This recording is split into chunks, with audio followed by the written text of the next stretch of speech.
Well, our class tonight is you can know God in this life. Do you believe it? I don't like that laugh.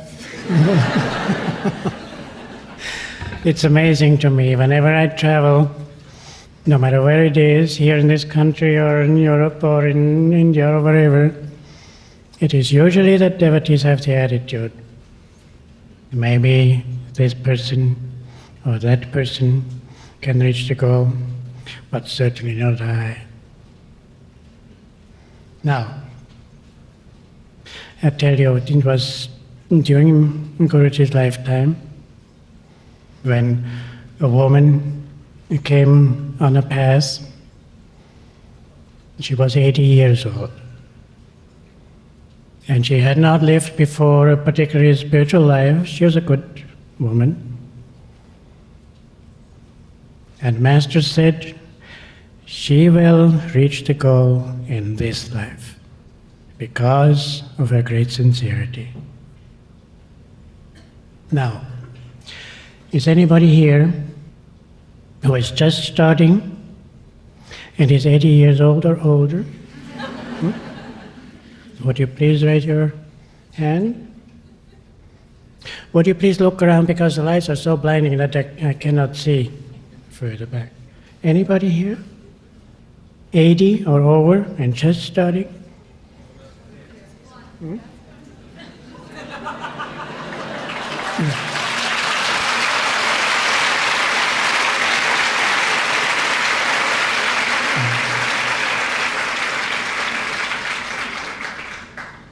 Good for you.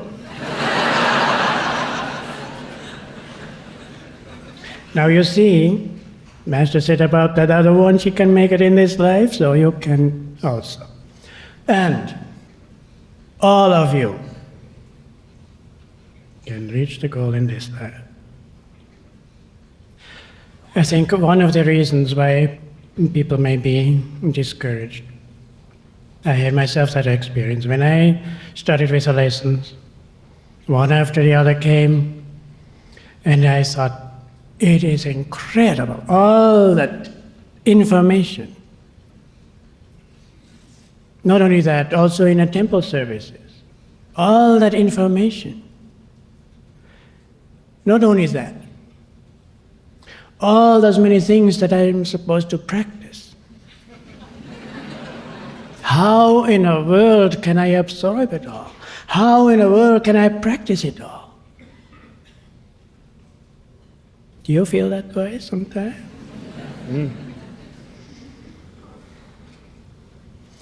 You are not supposed to. You are not meant to practice everything. Because you have to understand, our Guru came with a special dispensation. He came to bring the teaching for the new ages. And because of this, he had to cover every possible aspect of life, every possible aspect of the spiritual life, every possible aspect of practices. But it is mathematically impossible that we can practice everything. We wouldn't have time for anything else. We wouldn't have time to work, we wouldn't have time to sleep, we wouldn't have time to eat or anything else. You're not meant to practice everything. You can't. Master said to us, if you do 1% of what I tell you to do, you will reach the goal. You feel better now?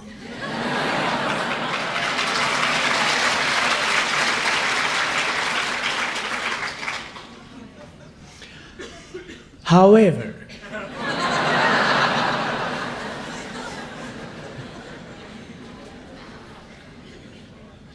we are supposed to practice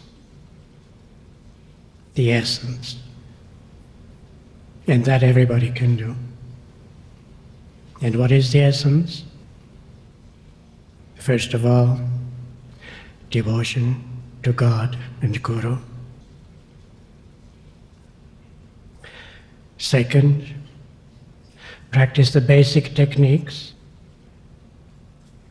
and that is energization exercises, Hangsa, Om technique, and Kriya. Third, work on right attitude towards yourself and God and Guru, your work, the people you live with, people you come in contact with, all the various experiences, conditions, situations that come into your life. And it also includes do the best you can, living in harmony with the laws of God. Even though the world has turned its back on those laws, we have to live according to them.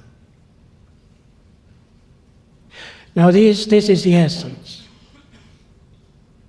And for that, everybody has time. Make time. Then there is another point. Many devotees are discouraged because they are going along for some time on a spiritual path and everything goes more or less pretty nicely. And all of a sudden, they are hit. All the bad habits, all the material tendencies, all that stuff is coming back, and more things than they ever dreamed. And they think, my Lord, what is happening to me? I am going backward. I am worse off than even before I started. Have you experienced that? Now, I remember one time Dayamadaji gave us a satsang. And she read a talk that she recorded by Master on this very subject. It was in a Gita passage. And then she said, now, you have to understand that every devotee goes through this. Because in the beginning, when we come on a spiritual path, we are so enthused about this big door opening up after having been disgusted or disappointed with all the things that we have experienced in the world, because we felt the world can give us happiness, and it couldn't. And disappointed, somehow, through the grace of God and our good karma, we were led to, most of us, Autobiography of a Yogi, isn't it? And then we thought, this is it. And because of this initial enthusiasm and because of the disappointments in external things, all those bad habits, materialistic tendencies were pushed in the background. And then after some time, the initial enthusiasm wears off, and all that stuff comes back again. And we thought it's gone forever. It wasn't gone forever. It was pushed into the background. Those tendencies became dormant. And then they become active again. Now, Dayamaji said to us, when that phase comes, don't be discouraged. Just remember, it is a phase that everybody has to go through, every devotee. This is the famous battle in the Gita.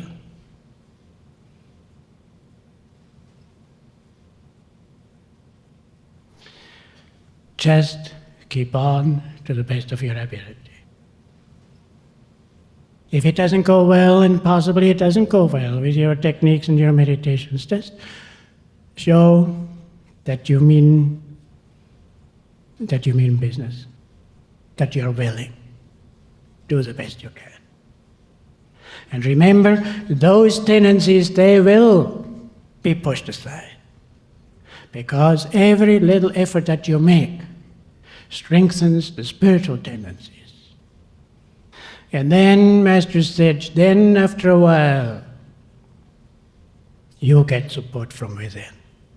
He said, the divine general of inner light will come to your aid. And what is that? As we are progressing, as we are practicing, gradually comes an awakening of the spiritual power of the soul. And the more that is roused, you win battle. There is no other way. Because those tendencies, they are not belonging to the self. This is only surface. Remember, the soul, this is what we are. And the soul has always been perfect. It is the eternal, blissful image of God. All right? All right, now I want to go into the subject of meditation because Guruji said that meditation is the highest form of action that man can perform. And without meditation, you cannot reach God. So if the subject is you can realize God in this life, I want to concentrate on that. And this is the center of your spiritual practice, meditation. And I want to go into, I'm not going into all the various points because you have some of them taken up already in the previous classes, but I want to go into some specific ones and show also pitfalls, obstacles, so that you can avoid them and go faster. First of all, I want to give you the basic principle, which you probably all know. I want to review this because it is very important that we keep this in mind. What is the basic principle of meditation? You have read in the autobiography of a yogi, Guruji gives the definition of yoga according to Patanjali's Yoga Sutras. Yoga is the neutralization or the stilling of the waves of consciousness. As Dayamataji referred to when she was here a couple of days ago, be still and know that I am God. Quoting from the Bible. It is in that absolute stillness that we perceive or we realize what we really are. Then it says in the Yoga Sutras, then the devotee rests in his own pristine nature, soul, or God within. Now, what causes the waves, the motion in our consciousness? It is the action of the soul's instruments. Soul in itself does not act. It is ever calm, ever still. What are those instruments? The body, the muscles, sense organs, the heart, the brain, and so on.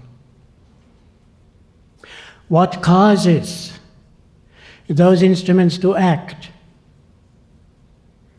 Energy.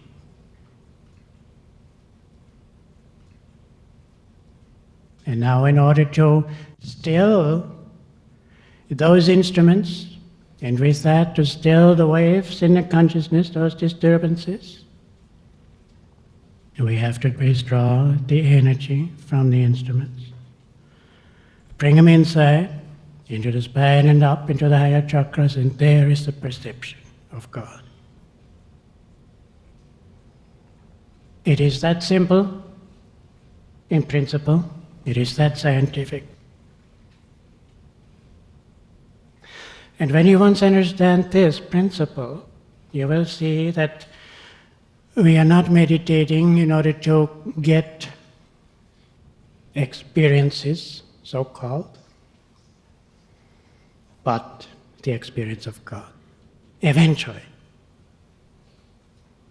But we do not have that in mind. We have to keep in mind every day, regularly, faithfully, practicing those techniques and meditate. And gradually comes a mastery over the techniques, and they are doing the work.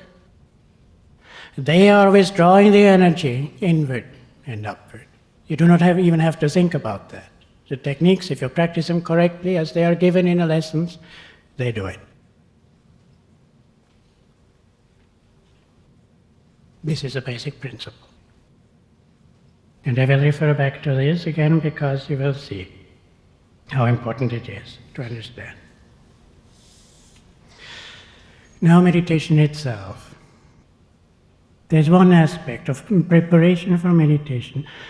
I wasn't here when the class was given on energization exercises, but I often see that devotees do not see the direct connection between the energization exercises and meditation. You have learned that through those energization exercises you're bringing in energy from outside, isn't it? More so than we actually need for our daily work and so on. There is another aspect, at least as important, directly connected with meditation, and that is to remove local tensions. Because in our stress of life, automatically we are tensing certain body parts, totally unconsciously. And as long as we have local tensions, the energy is locked or blocked in those parts. The energy cannot flow freely through the body. And now, Guruji said, where the energy is, there is your consciousness. It's as simple as that. In our waking consciousness, that energy is flooding throughout the body. And therefore we are body conscious, body identified. Now in meditation we want to go within. And we cannot go within in consciousness really, as long as that energy is still outside. And if there are local tensions, part of that energy remains in the body and we remain body identified. So the energization exercise is a tremendous preparation to relax the body, to have the energy free, so that with the other techniques you can interiorize.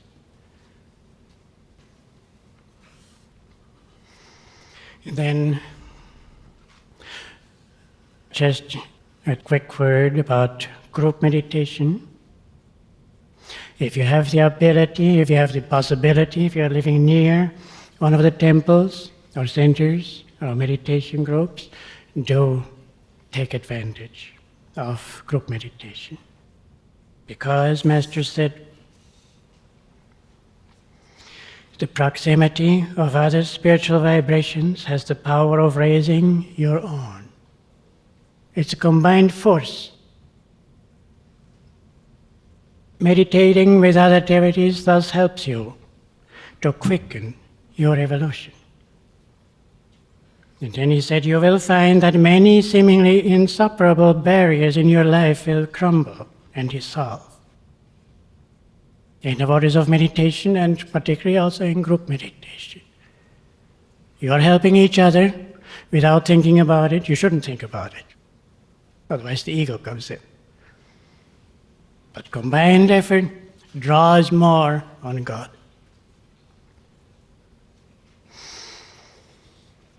And then also you have to learn to meditate alone. We do this in the ashrams. We have our regular group meditations, and we have our individual meditations. And when you have, and particularly those of you now who are living somewhere far away from a temple or a meditation group, I want to emphasize you are never alone. And I said before, you have to learn to meditate alone. I do not mean this literally. I mean, never meditate alone.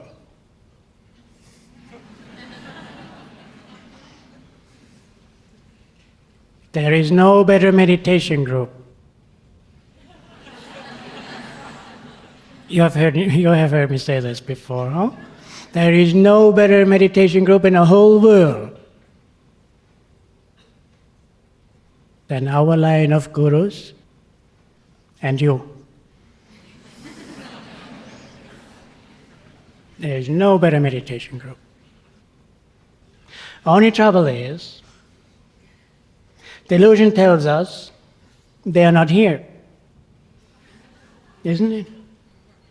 We think Babaji, yes, he is somewhere still in the body, he's somewhere in the Himalayas. And God knows where the other ones are. You know?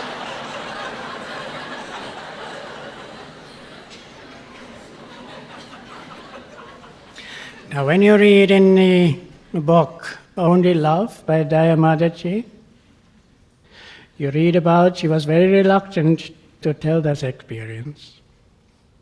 But the others that were with her, they saw that something very deep, very profound was happening to her. And she had that experience not there but near the Babaji's cave. It was about 80 miles away from it. And Babaji told her, don't think, tell the devotees, they don't have to come here. Why? Those gurus are omnipresent. And you just simply have to convince yourself that this is true. I'll tell you about an experience I had, a rather strange one. It was at a time when Master was out in the desert riding, working on his writings. And that one day I was the only monk out there, and I was doing some work outside. And at noon I went up to the garage roof. There was stairways going up and a little door, and I went up there to meditate. So I sat down, meditated, and after a while I heard something. I heard that little door moving. And because I was the only monk there, I thought, I didn't open my eyes. I thought, Master is here. And immediately I went deeper in meditation. Then after a while, I felt something brushing against my leg.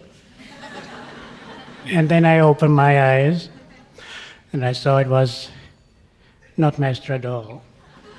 It was the neighbor's dog.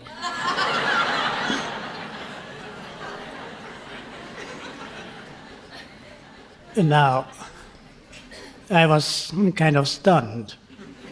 I thought certainly that dog didn't send me in a deeper meditation.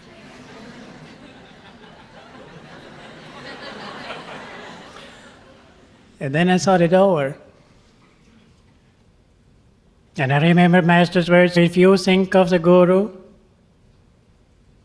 in the beginning of meditation, he will be with you. And I thought, I was absolutely convinced Master is here. And therefore I had tuned in to his omnipresent consciousness. And it was he who had lifted me. And whenever I have practiced that, and I always do that, I feel he is helping me. And so I want you to remember this. Master said deeply meditating disciples should concentrate on their Guru, or meditate with him if possible. It is sufficient for a disciple to think strongly of his Guru before meditation. He will then find his meditation on God to be reinforced by God's power flowing through the direct channel of the Guru. During meditation, the spiritual vibration of a great master silently works on lesser yogis who may be meditating with him or who are in tune with him, regardless of distance. And I have always practiced that. I think deeply before when I start with Master. And I remember after a couple weeks after I was in the ashram and I had done this, one time we were working at time with Master at the lake shrine. And during a lull of work, he said to me, if you keep on like that, you will get there where you want to go. He didn't elaborate, but I knew he meant your attunement with me. So always meditate with the Guru and the Param Gurus.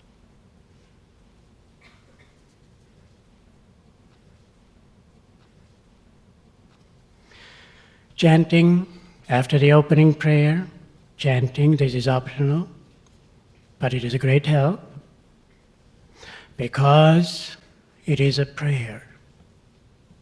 Those simple chants, this is a prayer.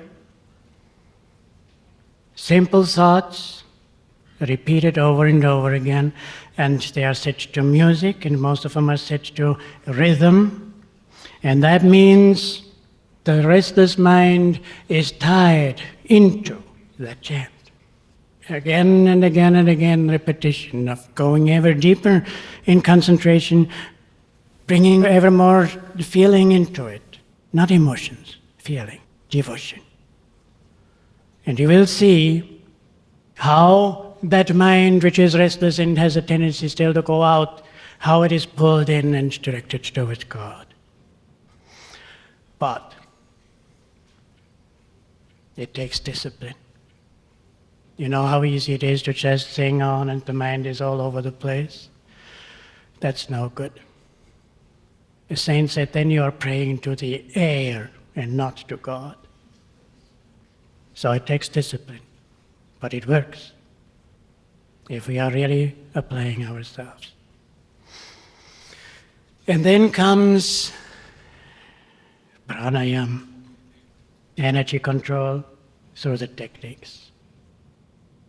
And I cannot emphasize to you the importance of those techniques. Practice them, because so many devotees have said to me, well, when I meditate, I just like to sit there and enjoy the peace.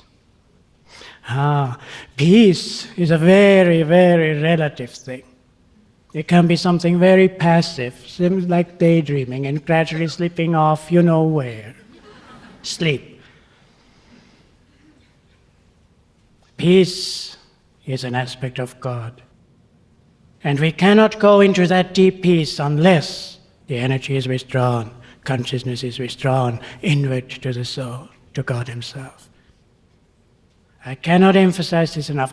This is the special dispensation. This is one of the greatest advantages of the New Age, of Dvapara Yoga. Buddha, Christ, could not teach those things because at that time, energy was an unknown thing. Jesus said to His disciples, to you it is given to understand, but to them it is not given. The closest disciples, they knew because they were far along in their spiritual evolution. But the masses did not know. And therefore at that time they had to teach exoteric religion. The outer forms of religion, plus devotion, but not the science. And I have seen in my travels, in Europe particularly, I have seen the torture instruments that devotees have used, and some saints had used, Christian saints. Iron chains with points which cut into the flesh, hair shirts, whips with iron balls. They whipped themselves until their blood was streaming. They denied themselves sleep. They fasted and so on. Brutal methods. Those were the methods in the Dark Ages, because they knew somehow, I have to master the body. I have to conquer the body. Not very effective, those means, when you talk about meditation. The scientific approach is withdraw the energy. Practice the techniques. In the Hindu scriptures it says somewhere, there is no discipline, there is no austerity greater than pranayama.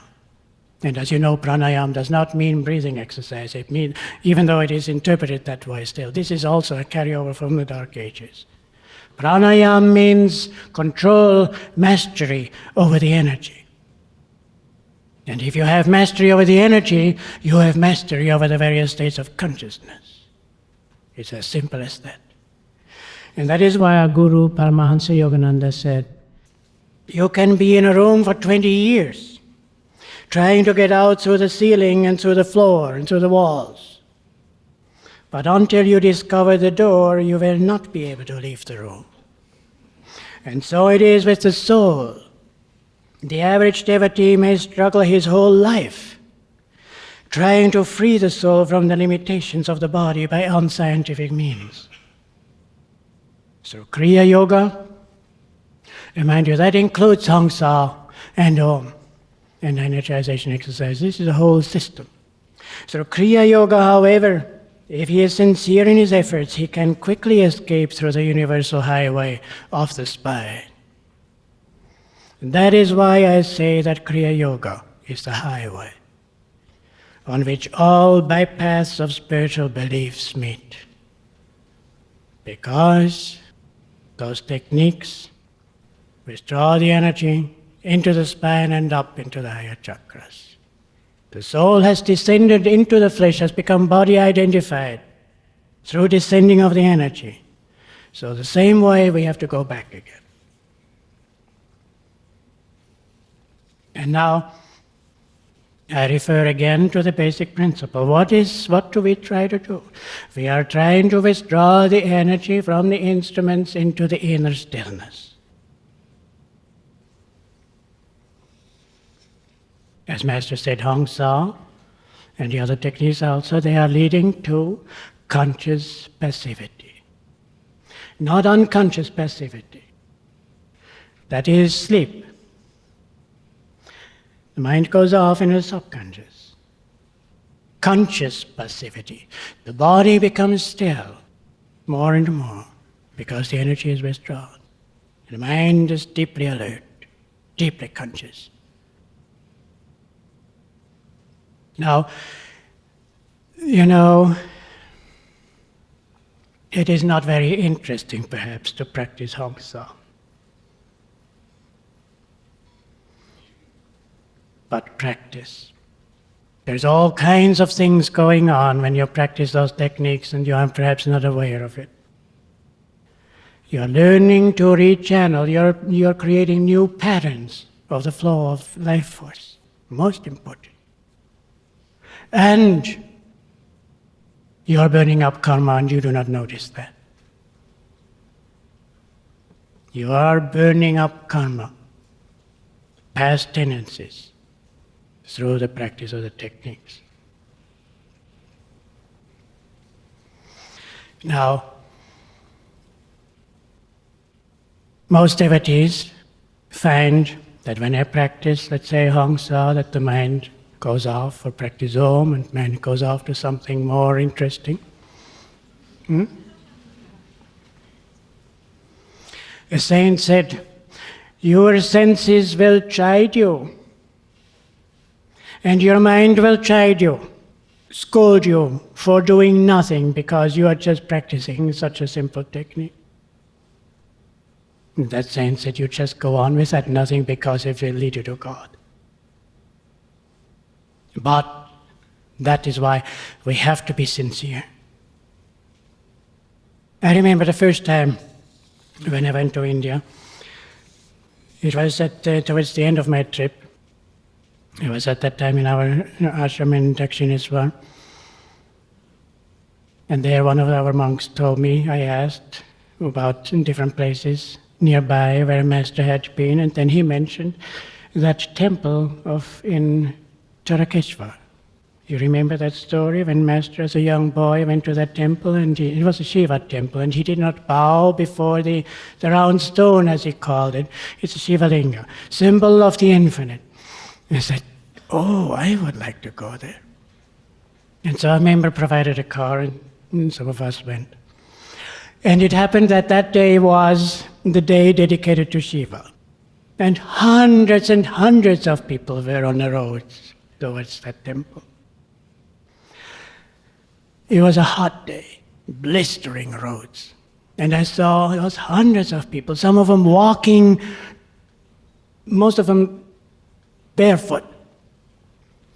Some of them walking 24 hours to go to that temple. Carrying flowers, carrying on bamboo poles, earthen jugs full of Ganges water to bring as offering to God in that temple. And I looked at their faces, and I tell you, they were aglow with anticipation. aglow with devotion. And I thought, those simple devotees do not mind walking those long distances on that hot road, walking to the temple to bring their offering. And we have the techniques. So think of that. I always think of it that way.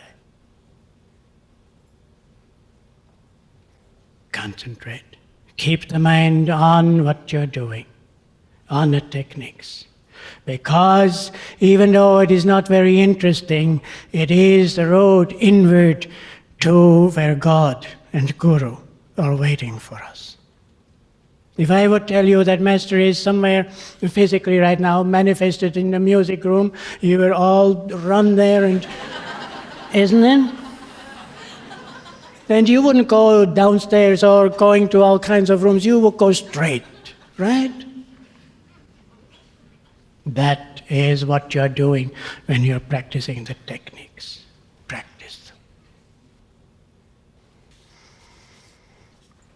And that is why Master said intensity of effort is needed.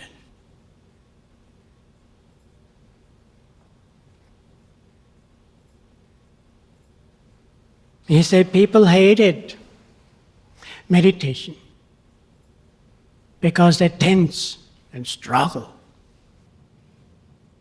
And here now I come to one of the greatest obstacles on a spiritual path. People tense and struggle when they practice the techniques, when they meditate. And why do they tense? Have you ever analyzed it? Maybe we are not even conscious of it. We are straining for results. We are straining for experiences. And now I come back to that basic principle. What are we trying to do? We are trying to withdraw the energy and consciousness from the instruments inward to the soul. And if we are straining, what do? We are pushing that energy back into the instruments. And it is absolutely impossible to have an experience of God that way. Oh, we may have experiences, but not God. Experiences of a physical nature or emotions. You know, even astral experience, we have to understand the senses, the mind, the feeling, all these things, these are really part of the astral body. And so a person in meditation, he may have certain lower kinds of astral experiences, but many of them are sensual, or emotional, or pranic. People get excited over those things and ask, what does it mean? It means it's not God.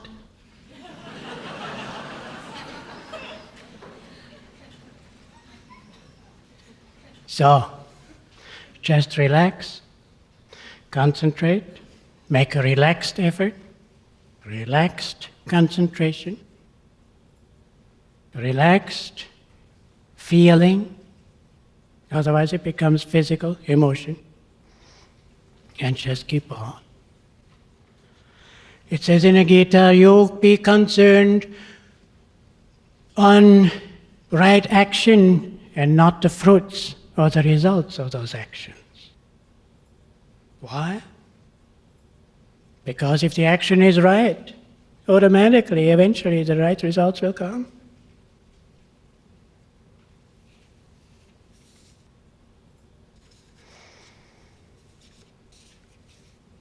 I want to go a little more into experiences, the subject of experiences. Now, how can you tell if it is a true spiritual experience? It is very simple. First of all, there is profound peace, profound calmness. So much so that it is what Jesus meant when he said, that peace which passes all understanding.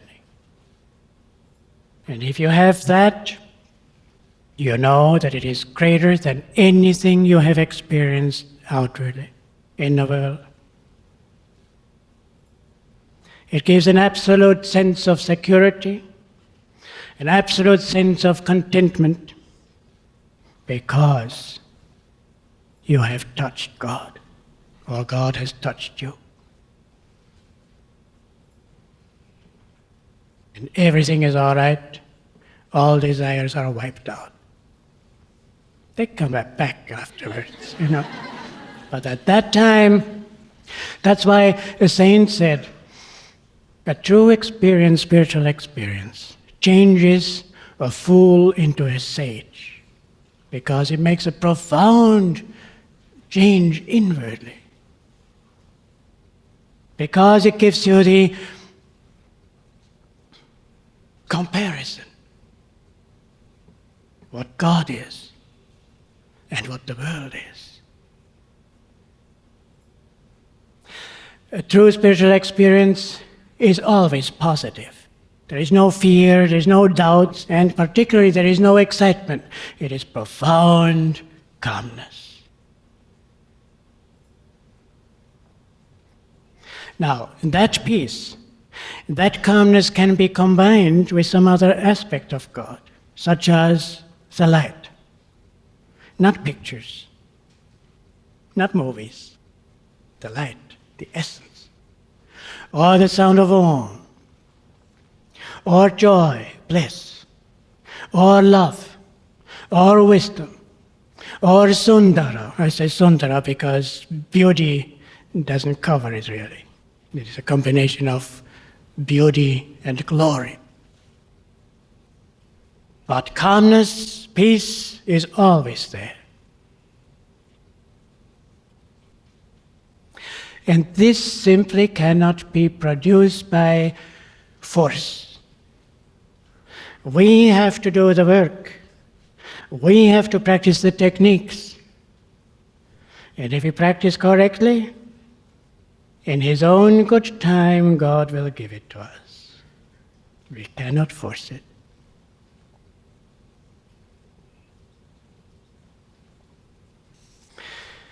There is another aspect.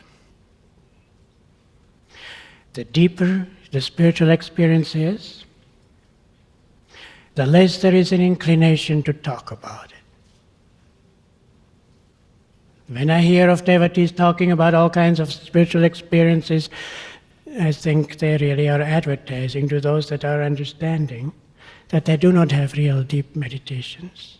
They do not have real deep experiences of God, because that is so sacred that one does not talk about it. Just like on a human level, a very intimate experience between husband and wife, one does not talk about that, isn't it? Common decency says so. How much more in our deep personal relationship with God? And Guruji said, if you talk about your experiences, God is very shy. He will withdraw. He will not give it to you anymore. Another point is, even though we are all following this particular path, and this particular teaching, and practicing the same techniques, have the same Guru, still the Guru is leading each individual disciple according to his particular needs. Just like a mother. Mother may have 10 children, she loves them all alike, but she doesn't treat them all the same. Why? She treats each one according to needs. If there's a little thing that has an inferiority complex and so on, she is babying that child and giving candies and giving encouragement and all kinds of things. And another one is a go-getter and is strong and all that. Says, okay, he's fine. Right? Same thing with God. So the saints said, and this is not only what Master said, there are different saints who have said, there are different religions. It is the weak child that needs all kinds of patting on the back and encouragement through all kinds of consolations. The strong ones, if they have determination and if they say, I'll do it, I make the effort, I love God, and and God says, fine, he's doing just right. He doesn't need all those consolations. Gradually, of course, we are all getting it. When he feels it is right, when we have fulfilled the law, so to speak. And there is another point in this connection. I've talked about this before, but it belongs to this subject, and that is quoting Saint Teresa of Avila. And perhaps you have heard it on a tape. She said, if you meditate and you do not get any results, this is not a loss, it is a great gain, because you are learning unconditional love.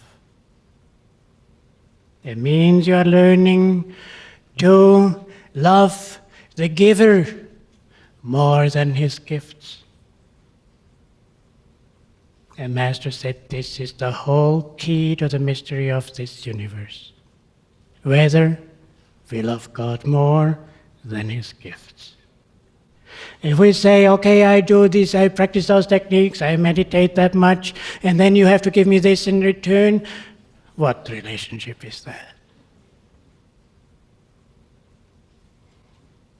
God wants to see whether we love him unconditionally. Some people have experiences, and sometimes often in sleep, in dreams. As you know, ordinary dreams are subconscious. And they can come from the subconscious, or on a subconscious screen can be projected a gift from God, a superconscious dream. If it is a true superconscious dream, then the effect is the same. Profound calmness.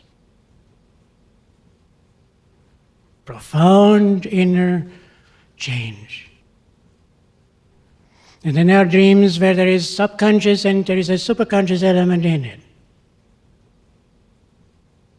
And then people are writing to us and they describe those things and they say, what does it mean? Does it have a particular meaning? And Guruji answered it this way. He said, if a particular meaning is to be conveyed to you by God, through intuition you will know, you will understand right then when you have that dream or that experience. And if that is not so, then don't try afterwards to interpret it, because the mind is a very imperfect instrument. Then he said, just simply take it as an encouragement from God. Meaning, it's a pat on the back. Keep on, my child. Keep on practicing. Keep on meditating. Keep on practicing the techniques. Not looking for more experiences. Just keep on the road. You'll get there.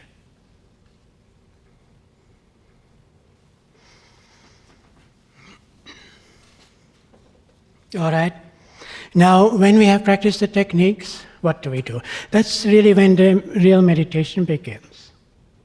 Because the going inward is going inward towards God, where He is, or where Master is. And then when we are inside, we may not be fully inside. Then comes communion. Then what do you do? Then people ask, what do I do then? Well, I tell you. In one of the early convocations, when Guruji still was in the body, we had the last function up in Mount Washington on a tennis court. And afterwards, at the end, when everything was over, then the devotees lined up and they went to Master, and he was sitting there in a chair, and they went to him and receiving his blessings or shaking hands with him or whatever. And I like to watch that. So I stood nearby and watched. And I saw there was a young man who obviously was not a member. I don't know how he got there.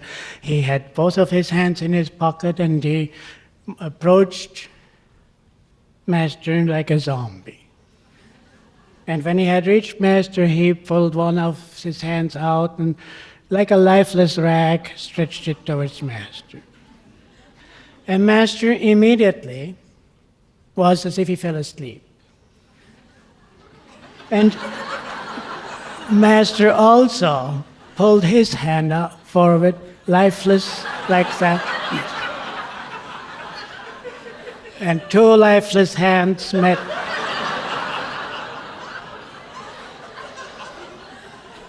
And then the young man walked off, and he looked back. Now, just behind him was a woman, an old-time devotee. And you could just see her whole face, her whole being was just expressing eagerness and total devotion to Master. And Master came alive. You could just see he was just pouring his blessings into that devotee. And the young man saw that, the change in Master, and I watched him, and he went around and he stood in line again.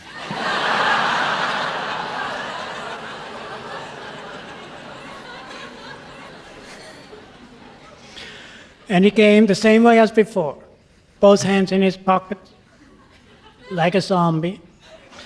And when he had reached Master, he brought that hand again for me. And Master, the same thing. It was just, and his hand came, and two lifeless hands touched, and then he walked off. Now, I'm sure Master did that for my benefit, and for your benefit, so that I can pass it on. Because I learned a tremendous lesson through that. I thought if we are approaching God in our meditation like a zombie, He reacts just the same. And if we are alert and full of eagerness and full of devotion, God responds likewise. No doubt about it.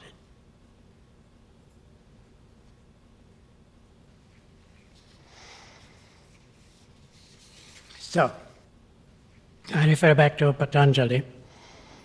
He said, when the devotee is not in a deep state of inner centering in the soul consciousness, then his consciousness is identified with the modifications of the mind. He is very clearly, precisely, scientifically classified. And he says, he lists us modifications of the mind, namely sleep, or sense perception, or memory, or imagination. Now, obviously, we shouldn't sleep, right, in meditation? Sense perception, you close the eyes. Don't let noises take the mind out. But then there are two other culprits.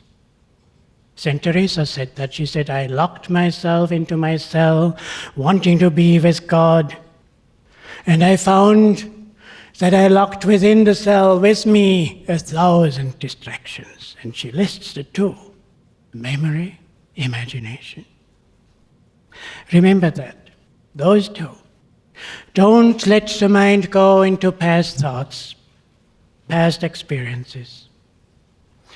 Don't let the mind go into imagination, thinking about the future, or just daydreaming, or thinking about all kinds of things. Hook the mind to some thought. Over and over and over. That is the principle of chanting. You can do it then. You don't have to chant. Just think you are in the presence of God, and now you give your devotion. St. Francis was seen the whole night kneeling and saying, my God, my God, my God. And he just didn't rattle it off like a parrot. He had his whole mind, his whole feeling centered on that thought, directing it to God. I have seen it in Master. When he was in a devotional ecstasy, It's just that you. And the fervor of that ecstasy, of that devotion, of that concentration was so tremendous that those that were with him, just tears streaming. We couldn't hold it. Such a tremendous vibration of love. And this is what you do in meditation. Feel that you are in the presence of God. And now, all devotion, concentration. Do you understand? Now the thing is, in India, when they build a temple, that temple is not a temple until the image is installed. The symbol of the deity, whether that is Krishna or Shiva or Divine Mother or some other aspect of God. And when that image is there, then the temple works. And so same thing with us. We have to install the image, so to speak. If you are thinking, just concentrating at the Christ center, and you think this is a point or this is a center, you have not installed the image of God, and the mind runs off. You have to convince yourself, you have to install the image, you have to think, God is there. You may not see the light, doesn't matter, God is there. If you want to make it more personal, think of it this way. Master said the Guru is always present in the Christ center of his disciples. He is there. Same thing with the Om. It's not just a vibration, it's God.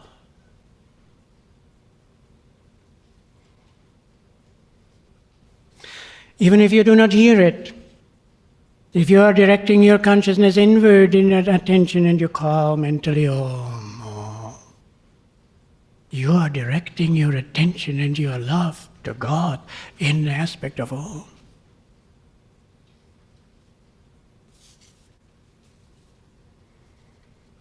And if you feel that God is absent, act as if He were there, because He is. We went to a temple, a Krishna temple, a famous temple in Vrindavan. And there is an image of Krishna. And usually the priest has a curtain in front of the image.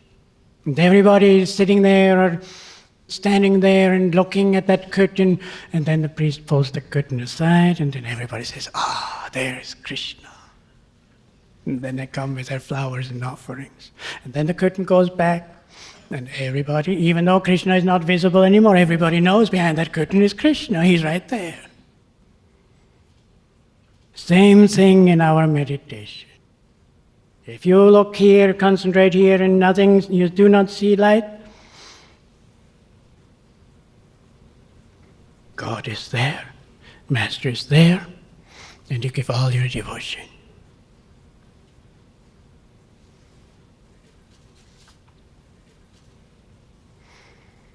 I'll tell you a story. There was a man who heard about an old monk in a Christian monastery, and he heard that he was a very saintly man, so he went to see him, and they talked about various things, and then that man asked him, in all your years as a monk, do you have any regrets? Did you make any mistakes? And the old man said, they call me a Christian, but I have not become Christ. And that man was totally taken aback because he had never heard, of course, about Christ consciousness and that you can become one with Christ consciousness. He thought in terms of becoming physic, the person of Jesus Christ. And he said, well, is it possible? Can one become Christ? And the old monk said, ignoring the question,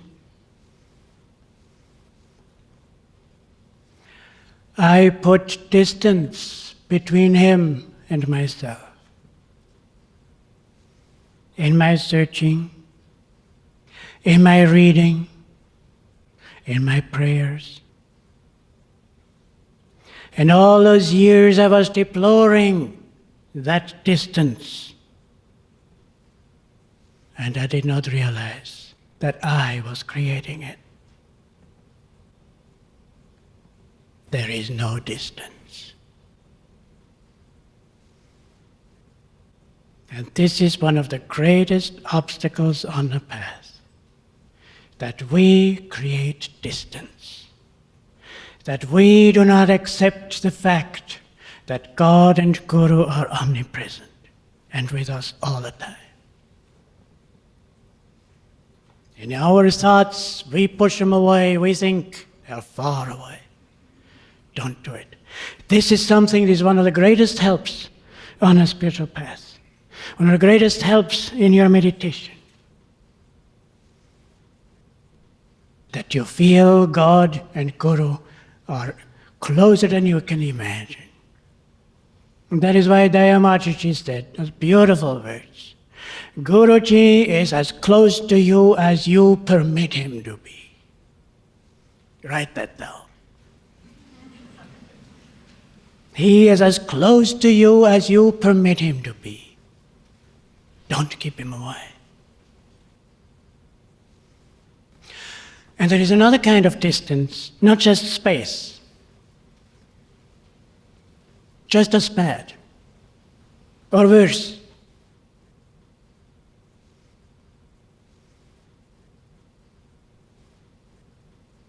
And that is to keep God at a distance in relationship to you. And Guru also, a relationship between him and you. Don't create distance.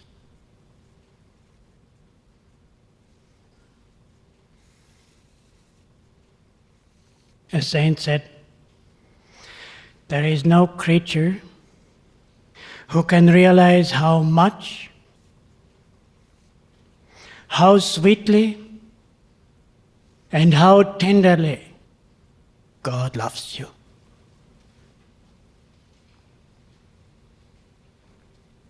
Write that one down.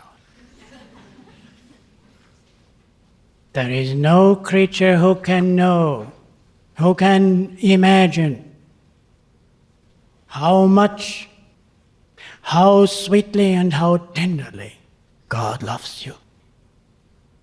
Now this is something that you have to cultivate, that concept, you have to work on that. Take it home with you and work on it, establish it. Tell yourself over and over again. You know, we usually think in terms of, sure, God will eventually love me when I'm perfect, but certainly not now. This is not true. Master told us again and again, he says, God loves you as much as he loves Christ. It is unconditional. Unconditional. And if once you have established that concept in your mind firmly, your meditations are different. You want to meditate. You want to commune. You want to be in that presence of God. Even if you do not see the light, even if you do not hear the Om, you are going inward with the techniques as much as you can, and then give your love. Over and over, I love you, I love you. Or pray, give me the grace so that I can love you more. And that leads to what Dayamachaji said, deep, unselfish meditation. You're no longer thinking about what is God giving me. Self is transcended. Self is forgotten. There's only God. And that is what Master said. Then you will be able to do that. He said, just lose yourself in love for God. And that is yoga, thinking of God, concentrating on God with all your mind, all your heart, all your feeling. And then it says in the scriptures, you become what you are concentrating on, due to the law of association and concentration. Then gradually emerging comes. So, practice the techniques.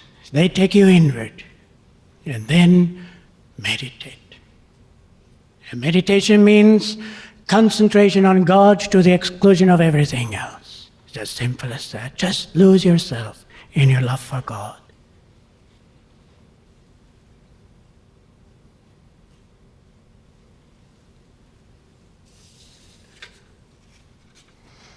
And when you do that, you are establishing a relationship which is very sweet, very satisfying.